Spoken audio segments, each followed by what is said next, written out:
Okay, now how do we convert gas into acid is by this method which is called the funnel arrangement, right? In this, what we do, this arrangement is put after you collect the gas in the laboratory preparation, ठीक है, by upward displacement of air. उसके बाद हम ये वाला arrangement लगाते हैं.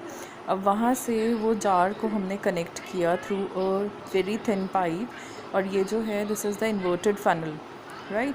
और ये जो इन्वर्टेड फनल है it is just on top of the, इसका जो सरफेस है वो जस्ट टच कर रहा है वाटर को. ओके, ये ट्रफ में हमने वाटर लिया जिसमें गैस को डिज़ोल्व करना है, और ये जो है इसका माउथ वो जस्ट टच कर रहा है वाटर को, right. Okay, so now what we are doing, gas जैसे ही यहाँ पे आई, you know that large amount of gas is gets dissolve in little amount of water. ठीक है, अब यहाँ पे जितना भी वाटर था उसमें क्या हो गया, कौन डिज़ोल्व होगी, गैस डिज़ोल्व हो गई. Okay, so due to that what happen, water will rise above. Okay, कैसे राइज अबव करेगा, बिकॉज जो गैस थी वो वाटर में डिज़ोल्व होके, ये जो वाटर, जब हमने इसको इन्वर्टेड फनल को वाटर के ऊपर रखा तो थोड़ा सा वाटर जो है वो इस फनल में भी चला जाएगा, like it has gone here. ठीक है, अब जब इसमें जाएगा तो जो ये गैस आ रही थी वो इस वाटर में डिज़ोल्व हो गया, राइट. और ये जो फनल और वाटर के सरफेस का जो लेवल था वो थोड़ा सा गैप आ जाएगा उसमें, right. And due to that what will happen, जो आउटसाइड एयर है वो प्रेशर उसके ऊपर डिक्रीज़ हो जाएगा, और ये जो इसमें लिक्विड है that will fall down. Okay, now see what is happening, since inverted funnel this connected to the hydrogen chloride gas supply is placed in the beaker in a way it just touches the water taken on the trough. ठीक है, in the trough, since HCl gas is highly soluble, the water rises up in the funnel. Okay, HCl gas क्या करती है, जैसे water को attract कर रही हो, तो उससे क्या होएगा, ये जो यहाँ पे ट्रफ में जो सरफेस में वाटर है वो ऊपर चला जाएगा. Okay, due to that what happens, the level back suction occurs in turn. Back suction means कि ये जो है पीछे सी, अब यहाँ पे ये जो वाटर राइज कर रहा है ये यहाँ तक राइज करके फिर नीचे गिर जाएगा.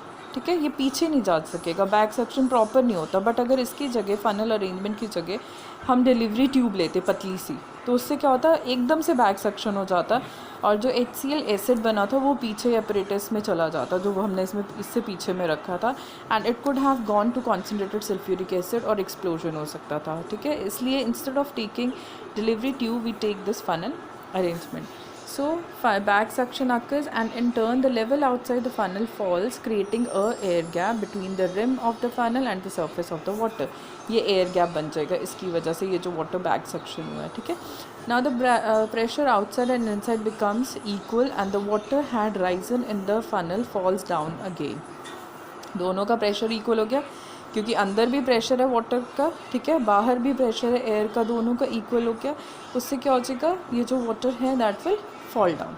Okay, this process continues till the water in the trough is saturated with hydrogen chloride gas, resulting in a formation of hydrogen chloride acid. और ये कब तक होता रहेगा, जब तक सारा ये वाटर जो है वो एसिड में नहीं टर्न हो जाता. ठीक है, you require very little water, very little this water to convert all gas into acid. ठीक है, the mechanism by which back suction is avoided or minimized is called funnel arrangement. It prevents or minimizes back suction of water, provides a large surface area for absorption of HCl gas. हमने delivery tube क्यों नहीं किया, funnel arrangement क्यों किया, because it is providing large surface area. उसकी वजह से क्या हो रहा है, बैक सक्शन अवॉइड हो रहा है, और any in this explosion is avoided, right. Why funnel arrangement, hydrogen chloride is sufficiently soluble, so it is absorbed in water more quickly than it is being generated in the flask. In this case, the pressure in the delivery tube and flask is reduced, and the atmospheric pressure from outside forces the water back into the delivery tube. जैसे मैंने बताया कि अगर delivery tube लोगे तो what will happen, एकदम से जो गैस कम बनती है, डिज़ोल्व ज़्यादा हो रही है, तो उससे क्या होएगा, जो बैक का जाने का प्रेशर है वो पीछे तो प्रेशर ही नहीं है क्योंकि गैस ही नहीं है, राइट. तो आउटसाइड प्रेशर उसको एसिड जो बना है, जो वाटर राइज कर रहा है, उसको पीछे को जल्दी धकेलेगी, राइट, जल्दी उसको पुश करेगी और जब बैक सेक्शन हो जाएगा तो what will happen, explosion can occur. If the tube is made of ordinary narrow glass, the water will quickly fill in and pass over into the generating flask, thus would stop the reaction and might result in the explosion, right? Precaution: to prevent such an accident, a empty flask anti-suction device is put between the generator flask and the water trough. अब इसको avoid करने के लिए अगर हमने by chance delivery tube भी लेनी है, फाइनल अरेंजमेंट नहीं लेना, तो व्हाट वी डू, जो हमने ये यहाँ पे एक्सपेरिमेंट कर रहे थे, here we will take one more flask which is called anti suction flask, ठीक है। उससे क्या होएगा, एम्प्टी फ्लास्क लेंगे ताकि जो अगर बाई चांस बैक सक्शन भी हो जाता है तो वो सारा उसमें फिल हो जाएगा एम्प्टी फ्लास्क में, right. So a diluted aqueous solution of hydrogen chloride gas generally concentrated on dilution till it reaches 22.2%, HCl by weight, and 77.8% by water, and which boils at 110 degree Celsius, ठीक है। ना dilute hydrochloric acid को अगर हमने concentrated करना है तो कैसे करेंगे, we use the method distillation. और डिस्टिलेशन हम कब तक कर सकते हैं, till it reaches a temperature of 110 degree Celsius. After that it forms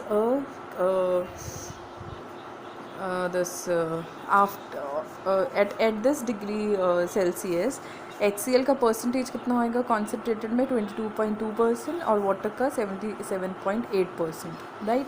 उससे फर्दर नहीं कर सकते because both HCl and water starts to evaporate at same temperature, that's why we can not do, okay. And this temperature at which both HCl and water starts to evaporate at the same temperature is called constant boiling mixture or azeotrope, right? So azeotrope is a solution which boils without any change in its composition. HCl acid forms constant boiling mixture at 110 degree Celsius. Azeotrope या फिर constant boiling mixture क्या होते हैं, which starts to evaporate at the same temperature, ठीक है। अब देखो अगर हमने किसी चीज़ को concentrated बनाना है, how we do it, evaporate करेंगे वाटर को, राइट। अगर वाटर और वो जो सब्सटेंस है दोनों एक ही टेम्परेचर पे इवेपोरेट होना शुरू हो गए तो what will happen, we will not get the concentrated solution, right, क्योंकि दोनों चीज़ें एक साथ इवेपोरेट हो रही है, तो उसको कहते हैं कांस्टेंट बॉइलिंग टेम्परेचर या azeotrope, okay. Properties, physical properties you can do yourself. Chemical properties में फर्स्ट, दिस तो you already know what is the effect of HCl on different papers. Action of metal, HCl will show all the properties similar to that of acids, right? Calcium metals के साथ acid react करके कौन सी gas बनाता है, hydrogen gas is involve. ना oxide and hydroxide के साथ कौन सा रिएक्शन होएगा, neutralisation, right. Salt plus water, कोई सा भी हाइड्रोक्साइड ले लो, कोई सा भी ऑक्साइड ले लो, react with HCl you will get salt plus water. Now with salts of weaker acids, salts of weaker acid Na2CO3 carbonic acid से बना है ये सॉल्ट, राइट। ये बना है अगेन कार्बोनिक एसिड। अब ये वाले जो सॉल्ट्स हैं इनको जब HCl के साथ रिएक्ट करेंगे, कार्बोनेट्स और बाइकार्बोनेट्स को, you will get carbon dioxide, you already know that, right, you have done in the properties of acids. Then next is when you will take sulphides, okay, sulphides will produce sulphur dioxide, sulphides will produce hydrogen sulfide gas. Note: dilute hydrochloric acid react with thiosulfate. This is important. See, this is the difference between sulfates के साथ तो नहीं react करता, thiosulphate ये होता है। Thiosulphate के साथ जब HCl रिएक्ट करेगा, in addition it will produce this yellow colour sulphur, ठीक है। ये इसमें और इसमें क्या डिफरेंस है, सल्फाइड्स और थायोसल्फेट में, सल्फाइड में salt plus water plus sulphur dioxide बनता था, लेकिन थायोसल्फेट में एक और चीज़ एडिशनल बन रही है, वो क्या है, yellow colour sulphur, right. So this is a test to distinguish between thiosulfates and sulfides, as sulfur is not precipitated in this case, it is precipitated in this case. Precipitation reaction. Dilute hydrochloric acid does not normally react with nitrates. However, lead nitrate, mercuric nitrate react with hydrochloric acid to give white PPTs. Okay, so lead nitrate plus HCl gives you white PPTs. Silver nitrate plus HCl will give you again white PPTs plus HNO3. Silver nitrate will again give you white PPTs of silver chloride, right? The white PPTs, these which are formed, is insoluble in nitric acid, but it is soluble in ammonium hydroxide solution. तो ये एक additional complex बनाएगा. ये जो white PPTs बने हैं further nitric acid में dissolve नहीं होंगे, but they can further dissolve in ammonium hydroxide. ठीक है, तो ये क्या बनाएंगे, silver ammonium chloride. Sorry, this is ये इनऑर्गेनिक कंपाउंड होता है. ठीक है, इसका नेम है डाई अमीन सिल्वर 1 क्लोराइड. ये you have to learn it because इसके नेमिंग स्पेशल नेम्स होते हैं. ठीक है, then dilute nitric acid is added to the clear solution of diamine. You will again get white PPTs of silver chloride. क्यों? Because ये react करेगा this nitric acid के साथ to give you silver chloride again, which are of white PPTs. ठीक है, this whole is important. Clear? Then we have before doing all this, please check which is in the syllabus, and if it is not there, any portion is not there, just cut it. ठीक है, because I forgot to check and I have done whole chapter.